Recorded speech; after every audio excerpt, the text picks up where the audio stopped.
अब देखिए कि जाति आधारित मुद्दों को उठाकर जो महत्वपूर्ण मुद्दे हैं वो कहीं ना कहीं अब छुप से गए हैं। आप देखिए लोकसभा संसद के अंदर भी जो कार्यवाही होती है, जब से राहुल गांधी और अनुराग ठाकुर के बीच में जो बयानबाजी का दौर हमने देखा, जैसे आरोप प्रत्यारोप लगाए गए। जब अनुराग ठाकुर यहाँ पर राहुल गांधी की जाति को लेकर बयान देते हैं, तब राहुल गांधी आरोप लगाते हैं। नमस्कार, मैं हुमायूं सिंह और आप देख रहे हैं नेक्स्ट 9 न्यूज। आज आपको बहुत बहुत स्वागत है हमारे खास प्रोग्राम देश की हकीकत में। आज बात करने वाले हैं उत्तर प्रदेश की सियासत को लेकर। जिस तरीके से जातीय जनगणना का मुद्दा एक बार फिर से उभरता हुआ नजर आ रहा है और भारतीय जनता पार्टी लोकसभा में कहीं ना कहीं मुंह की खाने की वजह से इस बार उपचुनाव में उनके जो संकट है वो बढ़ते हुए पार्टी के नजर आ रहे हैं। अब ऐसे में देखना होगा कि भारतीय जनता पार्टी इस बार के उपचुनाव में किन मुद्दों पर चुनाव लड़ने वाली है। अगर देखा जाए तो भारतीय जनता पार्टी कहीं ना कहीं कावड़ के मुद्दों को लेकर, उसके फैसलों को लेकर फंसती हुई नजर आई। उसके साथ ही देखा जाए तो अखिलेश यादव, अनुराग ठाकुर जिस तरीके से जातीय जनगणना का मुद्दा उठा रहे हैं, भारतीय जनता पार्टी 400 पार का नारा लगाती हुई नजर आई, एक भी वादों पर खरी नहीं उतरी। ऐसे में शिक्षा, महंगाई, बेरोजगारी के मुद्दे को उठाकर विपक्ष ने अपना परचम लहरा दिया। इस बार के उपचुनाव में किस तरीके की संभावना नजर आ रही है भारतीय जनता पार्टी के साथ, आज इन्हीं तमाम मुद्दों पर चर्चा करेंगे। अपने न्यूज रूम में मौजूद है हमारे सहयोगी सिराज हमारे साथ हैं। सिराज, क्या लगता है कि भारतीय जनता पार्टी लगातार हिंदुत्व का मुद्दा उठाते हुए नजर आई है, लेकिन इस बार के लोकसभा चुनाव में कहीं ना कहीं बड़ा झटका देखने को मिला। ऐसे में जातीय जनगणना की बात एक बार फिर से उभरती हुई नजर आ रही है। इन सब मुद्दों को लेकर क्या फिर से भारतीय जनता पार्टी फंसती हुई नजर आएगी या फिर से कमबैक करती हुई नजर आ सकती है? देखिए, जातीय जनगणना का मुद्दा जो है वो काफ़ी लंबे समय से खासतौर पर उत्तर भारत की राजनीति में उठते आ रहे हैं। खासतौर पर देखा जाए तो नीतीश कुमार ने यह मांग लगातार उठाई थी जब वो आरजेडी के साथ है, लेकिन अभी कहीं ना कहीं वो भारतीय जनता पार्टी के समर्थन से केंद्र में भी और राज्य में भी सरकार चला रहे हैं। लेकिन एक बार फिर से जिस तरीके से विपक्ष यह लगातार दावे कर रहा है कि कहीं ना कहीं जातीय जनगणना किया जाएगा, और आपने देखा होगा बीते दिनों संसद में जिस तरीके से राहुल गांधी ने खुले तौर पर कहा कि आपको जो करना है करिए, लेकिन मैं जातीय जनगणना करवा कर रहूंगा। और ये लोकसभा चुनाव के दौरान एक प्रमुख कह सकते हैं कि मुद्दों में से, प्रमुख मांगों में से एक था। और जाहिर सी बात है, इसको लेकर के लगातार जो सियासत है वो पूरी तरीके से गरमाती हुई नजर आ रही थी। तो मुझे लगता है कि कहीं ना कहीं ये बड़ा मुद्दा है, और खासतौर पर देखा जाए तो भारत जैसे राज्यों में कहीं ना कहीं जातिगत जो कह सकते हैं वोट बैंक है वो काफी ज्यादा मायने रखता है, और इसको देखते हुए कहीं ना कहीं तमाम तरह के समीकरण बैठाए जाते हैं। तो अभी आगामी विधानसभा पर अगर नजर डाले तो उसमें पंजाब है, हरियाणा है, दिल्ली है, झारखंड है, महाराष्ट्र है, बिहार है। तो ये तमाम राज्य हैं जहां पर चुनाव होने हैं, और ऐसे में एक बार फिर से जैसे ही चुनाव नजदीक आया है, जातिगत जनगणना का जो मुद्दा है वो गरमाता हुआ नजर आ रहा है। और विपक्ष का यह दावा है कि जिसकी जितनी संख्या है उतनी ही भागीदारी होनी चाहिए। इसको लेकर के कहीं ना कहीं विपक्ष ने एक बड़ा एजेंडा तैयार किया है, और बड़े लेवल पे कहीं ना कहीं इसको लेकर के मांग उठाई जा रही है। लेकिन केंद्र सरकार लगातार इससे पीछे हटती हुई नजर आती है। केंद्र सरकार का लगातार यह आरोप लगता है कि विपक्ष जो है वो देश को बांटने का काम कर रहा है। फिलहाल देखना होगा आने वाले समय में क्या कुछ सरकार इसको लेकर कदम उठाती है। जी बिल्कुल, फिलहाल तो देखना यही होगा, क्योंकि भारतीय जनता पार्टी लगातार हिंदुत्व के मुद्दे उठाती है, लेकिन वहीं देखा जाए तो शिक्षा, महंगाई, बेरोजगार जैसे मुद्दों पर कहीं ना कहीं जनता को भटकाती हुई नजर आती है। उन मुद्दों पर बात नहीं करना चाहती। ऐसे में जातीय जनगणना का मुद्दा जब राहुल गांधी उठाते हुए नजर आते हैं तो उनकी जाति पर ही सवाल उठ जाते हैं। ऐसे में संसद में राहुल गांधी को जिस तरीके से घेरा जाता है, उनकी जाति पूछी जाती है, तो ऐसे में कहीं ना कहीं ये भी सवाल उठता है कि क्या भारतीय जनता पार्टी इन मुद्दों से भटकाने के लिए इन तमाम तरीके के आरोप लगाती हुई नजर आ रही है, राहुल गांधी को दबाने की कोशिश की जा रही है। हमारे साथ दिनेश मौजूद हैं, जानेंगे कि उत्तर प्रदेश में जिस तरीके से दिनेश देखा जाए तो क्या लगता है कि बिहार में जातीय जनगणना हुई, उसका कितना फायदा हुआ? अगर उत्तर प्रदेश में भी होती है जातीय जनगणना तो उसका कितना लाभ मिल सकता है? देखिए, बिहार में जिस तरीके से हमने लोकसभा चुनाव में देखा कि यहाँ पर इंडिया अलायंस के जरिए राहुल गांधी, तेजस्वी यादव और तमाम वाम दलों ने चुनाव लड़ा और 10 सीटें जीतने में कामयाबी हासिल हुई। लेकिन जातीय जनगणना का जितना बड़ा मुद्दा बिहार में लोकसभा चुनाव से पहले बनाया गया, वो मुद्दा कहीं ना कहीं विपक्ष के लिए यहाँ पर कारगर साबित नहीं हुआ, क्योंकि तेजस्वी यादव को खुद ये उम्मीदें थी कि कहीं ना कहीं 15 से 20 सीटें जो है इंडिया अलायंस जीतता हुआ नजर आएगा। और प्रदर्शन यदि आरजेडी का भी देखे बिहार में तो वो कारगर नहीं रहा। में 4 सीटों पर जीत हासिल हुई, जबकि इतने बड़े लेवल पर उन्होंने चुनाव प्रचार किया, 250 से अधिक रैलियां की और लगातार जो है प्रधानमंत्री की नीतियों की मुखालफत करते हुए नजर आए।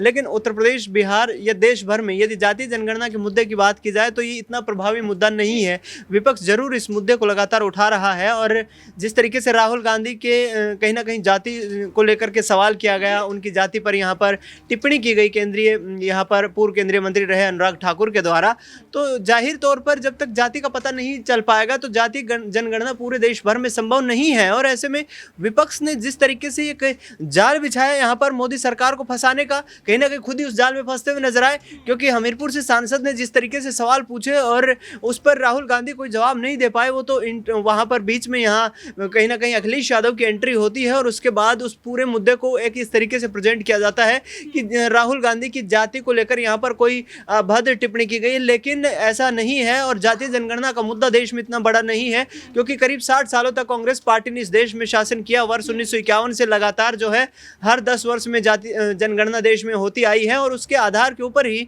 आरक्षण यहाँ पर लागू किया गया था। बिहार में जिस तरीके से पूर्व मुख्यमंत्री यहाँ पे आपने बोला जातीय जनगणना का मुद्दा बड़ा नहीं है, लेकिन बार बार ये बात क्यों निकल कर आती है? अगर इतना बड़ा मुद्दा नहीं है तो भारतीय जनता पार्टी को ये प्रॉब्लम जो है वो उसको सॉल्व कर देना चाहिए, बात खत्म हो जाएगी। हाँ देखिए, एक जिस तरीके से जो केंद्रीय कमेटी बनाई जाती है, केंद्रीय कमेटी उसकी रिपोर्ट पेश करती है। वर्ष 2021 में जातीय जनगणना होने वाली थी, लेकिन उस दौरान कोविड जैसी महामारी देश में फैली हुई थी, जिसको चलते हुए आगे एक्सटेंड किया गया है और आगे उम्मीद है कि नई सरकार उस काम को करने का प्रयास करेगी।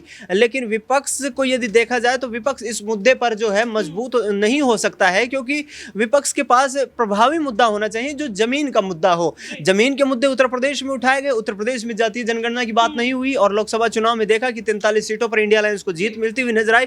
तो तमाम ये मुद्दे हैं जिन पर चर्चा होनी चाहिए। लेकिन जिस तरीके से एक जातीय जनगणना का जो मुद्दा है विशेष तौर पर प्रधानमंत्री नरेंद्र मोदी को लेकर टारगेट किया जा रहा है कि वह ओबीसी समुदाय में 2004 के बाद से शामिल हुए हैं, उससे पहले उनकी जाति जो है ओबीसी समुदाय में शामिल नहीं थी। तो कहीं ना कहीं ये जो एक निजी हमले के तौर पर भी कहीं ना कहीं एक दूसरे के ऊपर आरोप प्रत्यारोप का दौर जारी है। देखना ही होगा कि केंद्र सरकार क्या प्रभावी कदम उठाती नजर आती। जी बिल्कुल, ऐसे में देखना होगा कि केंद्र सरकार क्या करती है। लेकिन ये तमाम मुद्दे इतने आसान नहीं है। जिस तरीके से भारतीय जनता पार्टी लगातार हिंदुत्व का मुद्दा उठाते हुए नजर आती है, वहीं राहुल गांधी को उनकी जाति पूछने पर इतना बुरा क्यों लग रहा है जब वो प्रधानमंत्री नरेंद्र मोदी की जाति पूछते हैं, बोलते हैं कि आप ओबीसी समाज से आते हैं तो आप खुलकर क्यों नहीं कहते? तब ये बात क्यों नहीं निकल कर आती है? हमारा अगला सवाल नाजमीन से रहेगा। नाजमीन, क्या लगता है कि जिस तरीके से राहुल गांधी बार बार ये बात पूछते हैं कि आप प्रधानमंत्री मोदी जी आप बताइए कि आपकी जाति क्या है, जब अनुराग ठाकुर उनसे पूछ लेते हैं तो उनको क्यों बुरा लग रहा है? और इस बार जो विपक्ष ने कहीं ना कहीं शिक्षा बेरोजगारी का मुद्दा उठाया उसका बेनिफिट मिला, क्या इस बार जातीय जनगणना का जो फायदा है वो विपक्ष को मिलने वाला है? अब देखिए कि जाति आधारित मुद्दों को उठाकर जो महत्वपूर्ण मुद्दे हैं वो कहीं ना कहीं अब छुप से गए हैं। आप देखिए लोकसभा संसद के अंदर भी जो कार्यवाही होती है, जब से राहुल गांधी और अनुराग ठाकुर के बीच में जो बयानबाजी का दौर हमने देखा, जैसे आरोप प्रत्यारोप लगाए गए। जब अनुराग ठाकुर यहाँ पर राहुल गांधी की जाति को लेकर बयान देते हैं तब राहुल गांधी आरोप लगाते हैं कि पिछड़े लोगों के बारे में अगर आवाज़ उठाएंगे तो ऐसे ही दबाने की कोशिश की जाएगी, और जो अनुराग ठाकुर कर भी रहे हैं। ऐसा आरोप राहुल गांधी ने लगाया और आज भी देखिए वही मुद्दा सदन के अंदर और सदन के बाहर लगातार गरमाता हुआ नजर आ रहा है। चाहे भारतीय जनता पार्टी की तरफ से किरण रिजिजू की बात करें, वो भी जाति का मुद्दा उठाते हुए नजर आते हैं। मल्लिकार्जुन खड़गे की बात करें, वो भी जाति का मुद्दा उठाते हुए राज्यसभा के अंदर भी नजर आते हैं। तो तमाम ऐसे ये मुद्दे हैं जो देश भर में आम जनता के लिए ज़रूरी हैं, लेकिन उन मुद्दों को ना उठाकर, जातीय मुद्दों को उठाकर अब ये दिखाने की कोशिश की जा रही है कि ये जानना बेहद ज़रूरी हो जाता है कि आप किस जाति से हैं, आप किस धर्म से हैं और आप किस वर्ग से हैं। अगर ये जान लिया जाएगा तो क्या देश का विकास हो जाएगा? ऐसी स्थिति में नज़र कोई भी राजनेता नज़र नहीं आता है, लेकिन इन बयानबाजियों के चलते सिर्फ यही दिखाई दे रहा है कि आरोप प्रत्यारोप का सिलसिला लगातार जारी रहेगा। ऐसे ही लोकसभा की कार्यवाही स्थगित होती रहेगी, लेकिन महत्वपूर्ण मुद्दों पर ना ही चर्चा होगी और ना ही आम जनता के लिए उनकी सहूलियत के लिए काम किया जाएगा। नाज़मीन, एक सवाल और है कि अगर लोकसभा चुनाव में देखा जाए तो चंद्रशेखर आज़ाद रामन कहीं ना कहीं दलितों की राजनीति करते हुए नजर आ रहे हैं, मुस्लिम वोटर्स को साधने का प्रयास कर रहे हैं। वहीं मायावती ने भी जातीय जनगणना को कहीं ना कहीं बताया कि झुंझुना पकड़ा दिया, कांग्रेस पार्टी ने 70 सालों तक राज किया, भारतीय जनता पार्टी ने धोखा दिया है जनता को, इस तरीके से बात कहती हुई नजर आ रही है। तो क्या सब लोग वोट बैंक को साधने का प्रयास कर रहे हैं, इसलिए जातीय जनगणना का मुद्दा उठाते हुए नजर आ रहे हैं? देखिए, वोट बैंक की बात तो होती है, क्योंकि अगर आप राजनीति में हैं और वोटों को लेकर ना सोचेंगे तो फिर आप राजनीति में नहीं आएंगे। लेकिन जैसा कि आपने कहा कि दलितों की आवाज़ यहाँ पर मायावती भी उठाती हैं, दलितों की आवाज़ यहाँ पर चंद्रशेखर भी उठाते हैं, पिछड़े वर्गों को लेकर, उनके उत्थान को लेकर आगे कदम बढ़ाते हुए नजर आते हैं। हाल ही में चंद्रशेखर आज़ाद की बात करें तो SC ST OBC आरक्षण के मुद्दों को उठाते हुए एक विधेयक पेश करने की बात करते हैं और सदन के अंदर ये मुद्दा उठता है कि आखिरकार प्राइवेट नौकरियों में OBC ST SC वर्ग के लोगों को यहाँ पर सीटें क्यों नहीं दी जाती हैं। यही मुद्दा भारतीय जनता पार्टी के सहयोगी दल अनुप्रिया पटेल ने भी उठाया और आज वही चंद्रशेखर आज़ाद का समर्थन करती हुई नजर आ रही थी। तो ये मुद्दा ज़रूरी है कि आप सरकारी नौकरियां हो या प्राइवेट नौकरियां हो, आप इन वर्ग को कितना आरक्षित सीटें दे पा रहे हैं और कितनी जगह आप नौकरियों में दे पा रहे हैं, ये जानना और ये मुद्दा उठाना भी ज़रूरी हो जाता है। और यही मुद्दा अब विपक्षी पार्टियों के तहत भारतीय जनता पार्टी के सहयोगी दल भी उठाते हुए नजर आ रहे हैं और आज उत्तर प्रदेश में यही आवाज़ बढ़ रही है कि विपक्षी पार्टियों की जीत होती है। समाजवादी पार्टी PDA के तहत चुनाव लोकसभा का जीतते हुए नजर आते हैं। भारतीय जनता पार्टी अपने धार्मिक मुद्दों की वजह से उत्तर प्रदेश में ही पिछड़ती हुई नजर आती है। तो बदलाव तो हो रहा है और विपक्षी पार्टियों के साथ ये जो मुद्दा उठा है, आरक्षण का जो मुद्दा उठा है, यहाँ पर दलितों के उत्थान का, वो मायावती, चंद्रशेखर, समाजवादी पार्टी के साथ साथ अन्य पिछड़े वर्ग की यहाँ पर जो पार्टियां हैं जो उनके बारे में सोचती हैं, वो भी उनके साथ जुड़ती हुई नजर आ रही है। जी बिल्कुल, ऐसे में चाहे मायावती हो, चंद्रशेखर आजाद हो, लेकिन उनके साथ साथ भारतीय जनता पार्टी में भी बगावत होनी शुरू हो गई। चाहे जयंत चौधरी की बात कर ले, चाहे अनुप्रिया पटेल, OP राजभर, संजय निषाद, ऐसे तमाम नेता हैं जो कहीं ना कहीं अब योगी आदित्यनाथ से सवाल करते हुए नजर आ रहे हैं कि आपने कितने लोगों को आरक्षण दिया और कितनी आरक्षित सीटों पर नियुक्तियां की है, इन सभी का ब्यौरा आप हमें दीजिए। तो इस तरीके से अगर देखा जाए तो अब जातीय जनगणना कहीं ना कहीं, चाहे भारतवर्ष की बात करें, चाहे उत्तर प्रदेश, बिहार की बात करें या अन्य तमाम राज्यों की बात करें, कहीं ना कहीं अब जनता की भी डिमांड बनती हुई नजर आ रही है। फिलहाल आपको क्या कुछ लगता है कि जातीय जनगणना होनी चाहिए या नहीं, आप हमें कमेंट बॉक्स में जरूर बताइएगा। फिलहाल के लिए बस इतना ही। देश और दुनिया की तमाम खबरों के लिए हमारे साथ बने रहिएगा नेक्स्ट 9 न्यूज पर।